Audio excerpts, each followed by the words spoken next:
So we're talking about equations.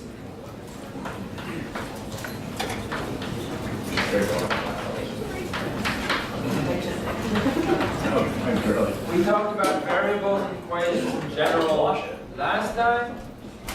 Now we're just going to talk about a specific type of equation. So if I look at what we call a quadratic equation,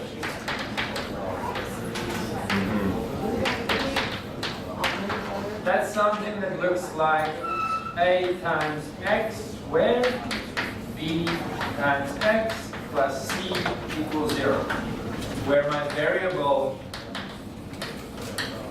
is x and a, b, and c could be some numbers. Okay, so in general, as soon as I have an x squared term, then we call it a quadratic equation. So for today, I'm just going to look at these, sort of refresh our memory more than anything else. So let's look at example 1. And we're going to do these things just by example, really. Now in example 1, my variable is w, so I'll mix it up a little bit so you don't get too used to x. Usually it's an x, but it doesn't have to be. 6w squared equals 5w. So going on what we said last time, that I can add, subtract, multiply, and divide by the same thing on both sides of the equation, I'll be tempted to just divide by w. Then I'll get 6w equals 5. So w equals 5 over 6. That's definitely a solution. If you plug in 5 over 6 in my original equation, then it definitely works. Is this the only solution? It is definitely a solution. I'm not wrong completely in what I'm doing. But when they say solve an equation or find the solution of the variable in the equation, I want to find all the solutions. Is this the only solution that this equation has? When I get to quadratic equations, things like that, then there are potentially more than one solution. Instead, we move everything to the left. All my variables go to the left. Then I have 6w squared minus 5w. Now I can take out a w as a common factor, and I'll have 6w minus 5. We're happy with taking out the w. There's no reason to be embarrassed if you're not sure. Maybe you don't want to say it in class, then come afterwards and just make sure about the little things that we might take for granted. So that when I multiply the w back in, I get my original equation, so I know that's right. Now I have color. I have this guy times this guy equals 0. So what do I know if the product of two things equals 0? What can I say with absolute certainty? One of them has to be 0. So the next step is to say, well, w is 0, the first guy, or the second guy, which happens to be this, is 0. One of them has to be 0. The only way the product can be 0 is if one of those numbers equals 0. So I get the solution I got before, but I also get this. This is also a solution, because when I plug it into my original equation, I get 0 on the left, I get 0 on the right. Left-hand side equals right-hand side, so that is a solution. So in this case, I have two solutions. W could equal 0, or W could equal 5 over 6. And when I'm solving for the equation, I want to get all the solutions, not just some of them. So it's true what we said last time, that I can add, subtract, multiply, and divide by the number on both sides of the equation, not a variable. I can't divide by a variable. What happens then is I potentially lose some solution. So how do we work our way around that? By just moving all the variables on the left and then factoring it to write it as a product, and then I get all the solutions. So remember that I can't divide on both sides by a variable. Anything involving a variable. I am probably going to lose some solutions if I do that. And we want to find all the solutions. And this often happens when we have a quadratic equation. Any questions on this? Yes? In my equation, we said last time I can divide both sides by something. But that something has to be a number, it can't be a variable. So in this case, I can divide by 6 on both sides. There's no risk there. But I can't divide by a w. Then I'm going to lose the 0 solution. So the numbers are all good, as long as I don't do that with variables. The dividing. Okay, so let's just check. Can you ever remember how to FOIL something? Just have to check. My conscience is clear because now I check. If we have something like x plus 2 times x, let's make it more interesting, 2x minus 3, what do? First one's 2x squared. Outside ones, that's the O, that's negative 3x. Inside ones, that's 4x. And the last one is negative 6, and I can simplify that to 2x squared. It's plus x minus 6. So some of you might think, oh, that's nice, it's familiar, so it's easy, so I feel better about math as a subject. Others might think, oh no, I was trying to forget high school completely. So, can't really everyone have. So now, that's all good and well. The forward direction is very straightforward.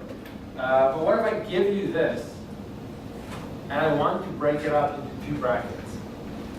Now the good news is I'm never going to worry about the more general case where there's anything fancy in front of the x squared. I'm just sticking to the basics. That's all we want to do.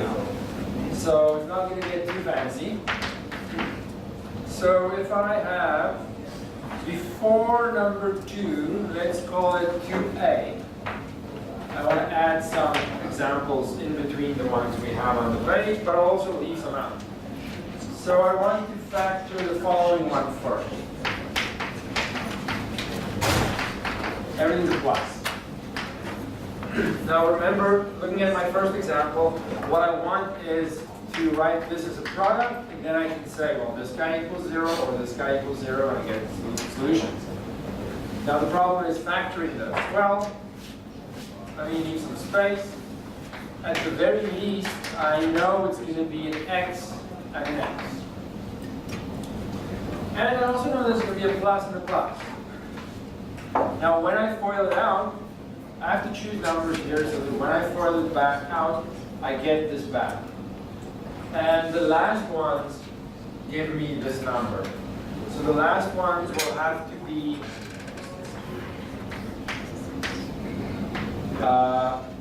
factors of 6. Or I call the factor pair. 2 numbers multiplied together, giving me 6. So my choices are 1 and 6, or 2 and 3. I don't have any choices. Those are my only 2 choices. If I choose 1 and 6, it doesn't matter where I put them at this point, am I going to get this 5?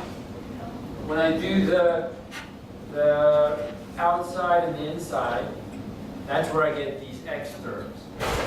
So then I have to make sure that 6x plus 1x, no, that's 7x, that's not it. So I'm looking for the factor pair, so that when I add them together, I get a 5. And it has to be a 2 and a 3. Now the good news is here that even in a test situation, you're under pressure, you're looking at the clock, you're doing things faster than you would normally. Even if I make a little guess here, I just FOIL it out. And if I get my original equation, that was correct. There's only one way to do this. So I have a little safety built in that just FOIL it out. If I get this back, then this is correct. So it's okay to guess a little bit because I have that safety built in that I can easily check. So my rule for looking at this is I'm looking at the factors of 6. If that is a plus, that means I want to add them together to give me this number in front of the x. Now there's like 7 or 8 different ways to factor this quadratic equation. I have my preferred way. I don't know all of them. I really don't care. So if you have another way that you're very comfortable with, you don't have to listen that much to what I'm rambling on about. But I have my way, and if you don't remember, then you can try and use that.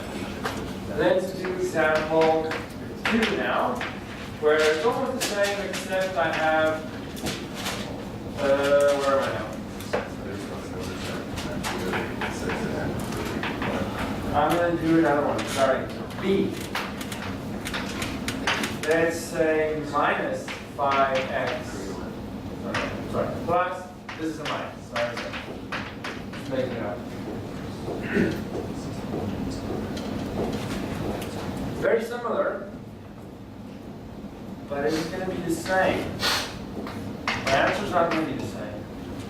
I have an x and an x. Now I'm looking at factor pairs of 6. So 6 and 1, or 2 and 3. Those are my only options. Now, what are the signs here? Now they have to be different. Because the product of these two numbers have to give me a negative number. So the signs have to be different inside the brackets, not the same anymore. So this guy tells me whether the signs in the bracket have to be different or the same. If that's a plus, then both of these are pluses, or they're both the same. If this is a minus, then they have to be different. And more than that, I have to subtract these numbers in the pair from each other to get this 5. So I'm going to choose the 6 and the 1 as my preferred pair. Which one goes where? Plus 6 minus 1. 6 has to go here, and the 1 has to go there. Because when I FOIL it out, I'll get a plus 6 and a negative 1x, giving me the 5x. Does that make sense? So you do sort of see, what should this be so that I get it back? You make a sort of guess, it's an educated guess. You FOIL it out, does it work? Then I'm right. So now it's all about just making sure and looking at different, slightly different looking equations. So now let's go to finally. X squared plus x minus 12. I want to factor it. Okay, so technically I'm cheating, I'm not finished here. I say x plus 2 is equal to 0, or x plus 3 is equal to 0. So x is equal to negative 2, or x is equal to negative 3.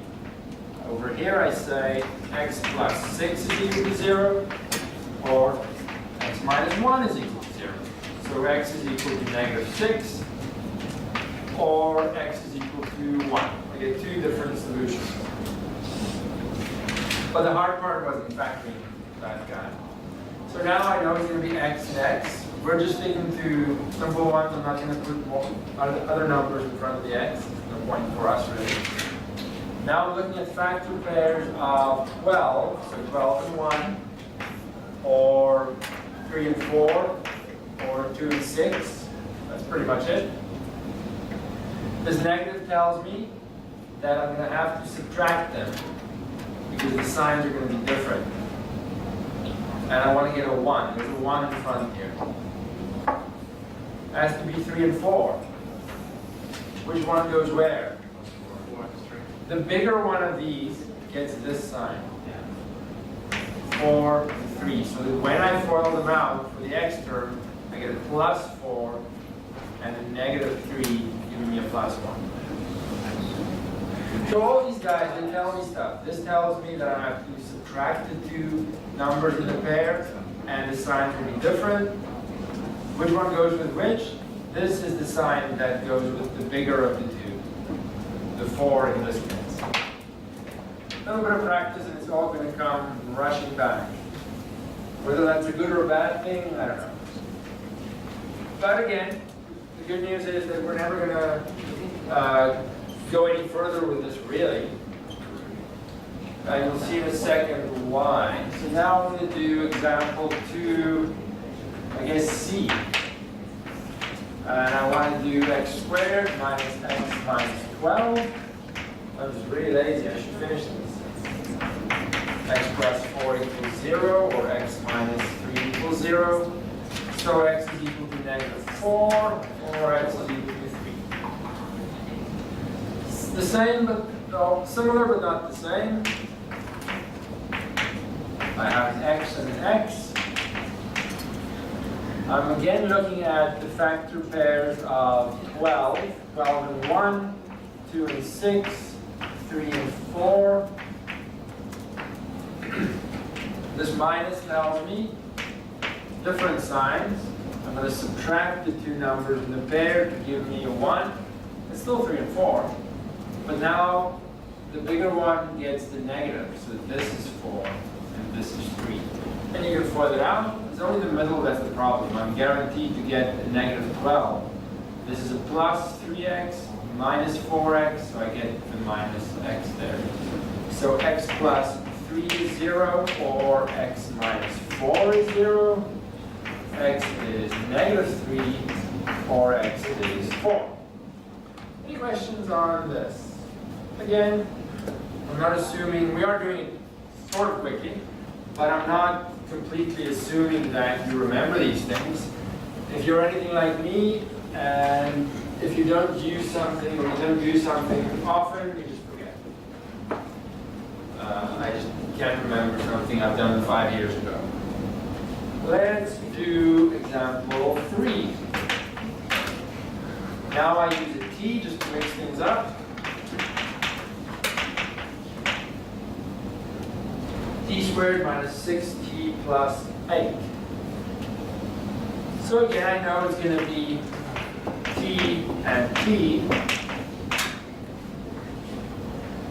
Factor pairs of 8, 8 and 1, 2 and 4. That's pretty much it.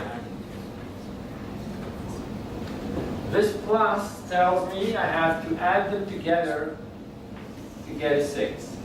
So it's going to have to be 2 and 4. What are the signs here? They have to be the same to give me a plus 8. But they have to be negative. And now it doesn't matter which one goes where. For that out, and I will get the negative 16. All right, let's finish this. I think that covers all the different combinations of signs and numbers you can see. And that's all we're going to do. I'm not going to put anything in front there and then worry about factoring in. There's no need for it. Yeah. We have to work out so when t equals 2 and t equals 4, or we just leave it as Yeah, finish it. Yeah. It depends on the question. If the question is factor this, then that's my answer. If the question is solve this equation, then this is my answer. Depends on the question. Let's do one with slightly bigger numbers, just to be sure.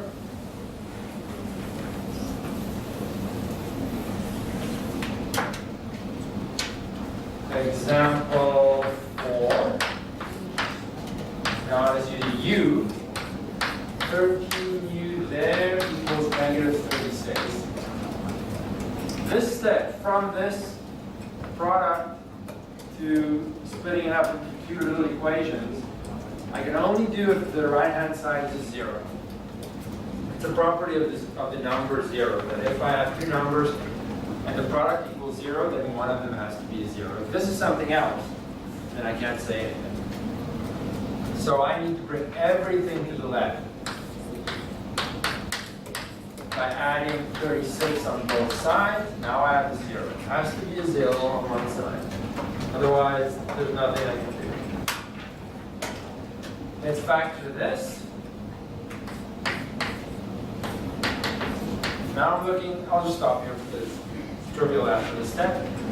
Factor pairs of 36.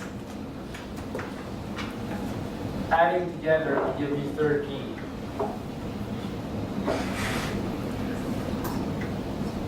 Nine and four. 9 and 4. There's only one pair that will work. This tells me they have to be the same, and I add them up to get 13. This tells me they have to both be negative. And I can FOIL it out and check that I'm correct. So the bigger the numbers, the more options I have. In fact, like, it's slightly more complicated. But we're never going to go to the hundreds or anything like that. Let's just see. Now, let's do number 5. 4x minus 4x cubed equals 0. So yes, it's not a quadratic equation anymore, but I can factor out 4x. And then what do I get? 1 minus x squared. What do I do with this? What is that? That bracket?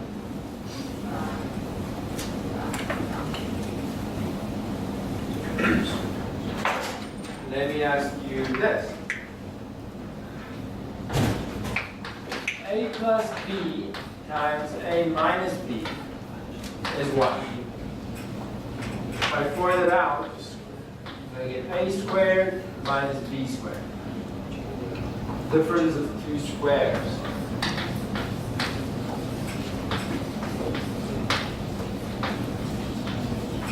So I can do the reverse as well. If I see the difference of 2 squares, I can factor them very easily. And I see that right here. 1 is 1 squared, it's the same thing. So now I can go in reverse and say, well, this is then 1 plus x times 1 minus x. Because when you FOIL this out, you get that bracket again. Memory is one thing, but I know everyone's done that at some point. And then I can say 4x is equal to 0. This is one thing. Now I have 3 things. One of them has to equal 0. There's no other way this can be true. So I get x is equal to 0, or x is equal to negative 1, or x is equal to 1. So I have 3 different solutions. So we can get slightly fancier equations, but they're always going to factor easily in some sense. Any questions on this? Yes? Have it, or is it better if we just write it? Oh, yes. That's right. Or, because it's one or the other. It's not both. It can't be both. So I'm not going to subtract 1, but I'd like to see it more. It'll make me feel better. Let's leave number 6. No need for it. And let's do 7. 7 more. X squared equals 3. Now you could tend to say, well, x is equal to 3. X is equal to the square root of 3. But if I follow my strategy that's a little bit fancier, moving everything to the left, this is the same as the square root of 3 squared. Now I recognize this as the difference of 2 squares, and I can factor that like this. And I actually have 2 solutions. So x plus root 3 is equal to 0, or x minus root 3 is equal to 0. So x is equal to negative root 3, or x is equal to positive root 3. Now, you don't have to do all of this in this case. You can just say x is equal to plus or minus root 3. But I'm trying to motivate that this, even this little case, it still fits with everything we're doing. So our method is sort of trying to cover as much as possible, to not have to really think about little special cases too much. And we're only doing one thing, really. All right. Okay.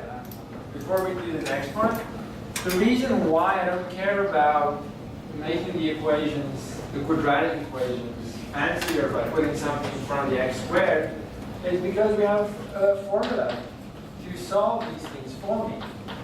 It's nice to practice a little bit, but there's no need to torture myself. I have a quadratic formula. And what that does is it solves the equation ax squared plus bx plus c equals 0, where a, b, and c are some numbers, and x is my variable. Now what it says is, does anyone remember the quadratic formula? Try to forget it.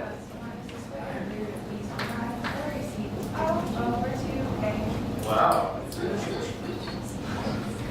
That's one good way to remember it. No, I've heard of some songs and things like this, but I've never really experienced it until now. I even remember it. It helps if you can sing, I guess. So it's the combination of those A, B's, and C's. And yes, I have to remember it now. If you haven't memorized it yet, now is the time. There's no formula sheet in this course. And it's not as bad as it looks. Maybe you remember it already. So that means that I didn't have to factor in my previous examples at all. I can just plug everything in here. And as soon as I can't see what to do, can I factor it? I can't see it, go to the formula. So in general, that's, if they don't specify the method, that's the method I use. Try and factor it. If I don't see it right away, or within a reasonable amount of time, this is my sort of my fallback, plug it in. But I mean, there is more calculating work here. So if I can avoid it by factoring, then I would. But I have this safety built in that I can just use the formula. So let's just practice that and see what can happen with 8, 9, and 10. 8, I have 4x squared minus 17x plus 15 equals 0. Now, even if that is possible to factor, I can't see it. It's just too much. Too much. I don't want. So I can just use my formula. Now it's just a question of plugging it in and being careful when I use the calculator. So it's negative b. This is b. So it's negative 17. Plus or minus square root of negative 17 squared minus 4 times the value of a is 4 as well. Let's make some space here.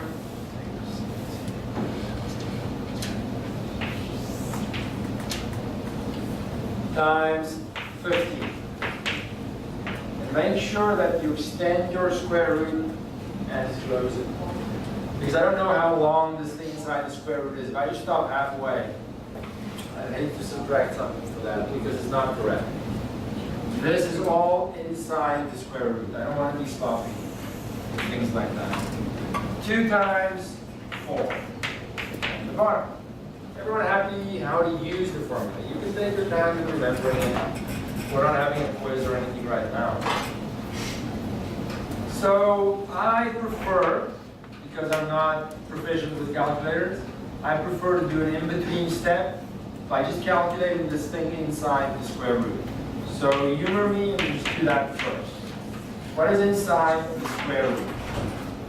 And then I'll finish it and find the final answer. 289 minus 240. No, the actual number inside the square root. 49. That's pretty good. Oops. So I get 17 plus or minus 7 over 8. Now there are two solutions in there. The one has the plus and the other one has the minus.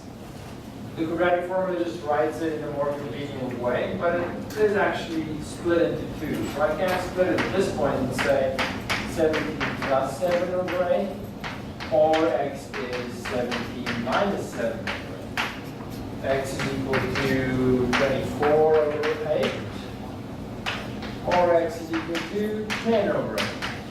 How you simplify that, I really don't care. Right, this is 3, you can simplify the fraction, you can write it as a decimal, whatever you prefer. The important thing is using the quadratic formula to solve those things without much trouble. Just plug and play.